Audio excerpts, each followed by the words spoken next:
Hello, everyone. I recently was invited to preach to the slaves of a brick factory in Pakistan by my dear friend Sajid, a faithful servant of Yeshua. I was able to record the screen during this teaching, but unfortunately not the sound. So I redid the entire narration so that you can fully enjoy this teaching online. Hello, everyone. Today's message is titled, How to Please God. Hebrews 11:6 says, And without faith it is impossible to please him, for whoever comes to God must believe that he exists and that he rewards those who diligently seek him. If it is impossible to please God without faith, then we must understand what faith truly is. Is faith simply believing? Is it enough to believe very, very strongly? Or is faith something else? Today, we will look at what faith is according to God, because faith is much more than simply believing. James 2:19 says, You believe that God is one, you do well. Even the demons believe and tremble. We see here that faith is more than believing, because even the demons believe. But do they have faith? No. Thus, faith goes far beyond mere belief. In the book of Hebrews, we have an entire chapter dedicated to faith, the faith chapter. Let us go through it to see if we can understand what faith is according to God. It begins like this, Hebrews 11:1. Now faith is the assurance of things hoped for, the conviction of things not seen. In other words, faith is living your life based on something you cannot see or touch. What does this mean? Let me give you an example. I have a wife, and I love her deeply. I have faith in the love she has for me.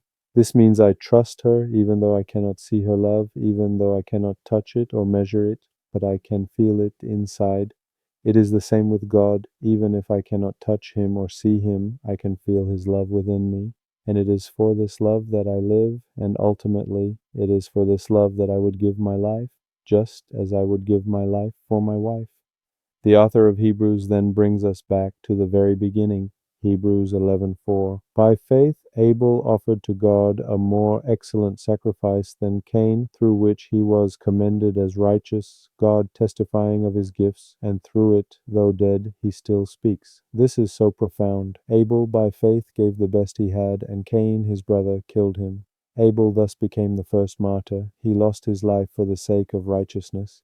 We see here that faith was more than believing. Abel did not simply believe in God, he put his belief into action. He gave the best he had, and this is why later God makes it clear that this is what he expects from us. Exodus 23:19 says, Bring the best of the first fruits of your soil to the house of the Lord your God. We see here that God does not want our leftovers. He always wants the best we have. This is what faith is. Even though we do not see him and cannot touch him, we live as if the King of Kings were right here with us. One day he will be with us, but today we live by faith. This is what Jesus was talking about in Luke 21:1-4, when he saw the rich putting their gifts into the offering box, and then a poor widow placing 2 small coins. He declared that she had given more than all the others because they gave out of their abundance, but she gave all she had to live on. In God's eyes, it does not matter whether you have much or little. What matters is that you are willing to give him the best of what you have today. Hebrews 11:7 tells us, By faith Noah, being warned about things not yet seen, moved with godly fear and built an ark to save his family. It was not enough for Noah to simply believe in God. He also had to build the ark, or he would not have been saved. Again, faith is not only believing, it is putting your beliefs into action. Ephesians 2:8 says, For by grace you have been saved through faith. Many use this passage to say that we have nothing to do to be saved, that all we must do is believe. But no, it is by grace through faith, and faith involves action. Christ paid the price we could never pay. He is the only one who could pay for our sins, the only one without sin. Without his sacrifice we cannot be saved. But this does not mean that nothing is left for us to do. It is like a father who pays for his son's schooling. The son could never have paid for it himself, but he still must study and pass his exams to receive his diploma. It is the same with God. Jesus paid the price, a price we could never pay, but we still must study, persevere, and pass the tests. 2 Timothy 2:15 says, "Do your best to present yourself to God as one approved." Matthew 24:13 says, "He who endures to the end shall be saved." Philippians 2:12 adds, "Work out your own salvation with fear and trembling." Our faith produces miracles. Again, faith is not only believing, it is putting belief into action, and this is what produces miracles. In Mark 11:22-24, Jesus says that if someone tells a mountain to be cast into the sea and does not doubt in his heart, it will be done. But how much faith does it take to produce a miracle? Jesus answers in Matthew 17:19-20, "If you have faith as small as a mustard seed, nothing will be impossible for you." Even a tiny amount of faith can produce miracles when placed in God. Jesus can still work miracles through you today. You simply need to have faith. He can change your life, but your life must be a testimony of your faith. How do you prove your faith to God? By obeying Him. James 2:26 says, "As the body without the spirit is dead, so faith without works is dead also." We are not saved by works, but we are saved for works, and this faith becomes visible when we walk in God's commandments. God sees in secret. He knows your thoughts and sees your heart. Whatever you do, He knows and sees. Faith is not proven when everything is easy. It is tested in hardship. In Canada, many believers have never known hunger, and their faith has never been tested. They live in comfort, shielding themselves from all danger, but Jesus never lived this way. Matthew 8:20 says, "Foxes have dens and birds have nests, but the Son of Man has no place to lay his head." In wealthy countries, people become spiritually lazy and take God for granted.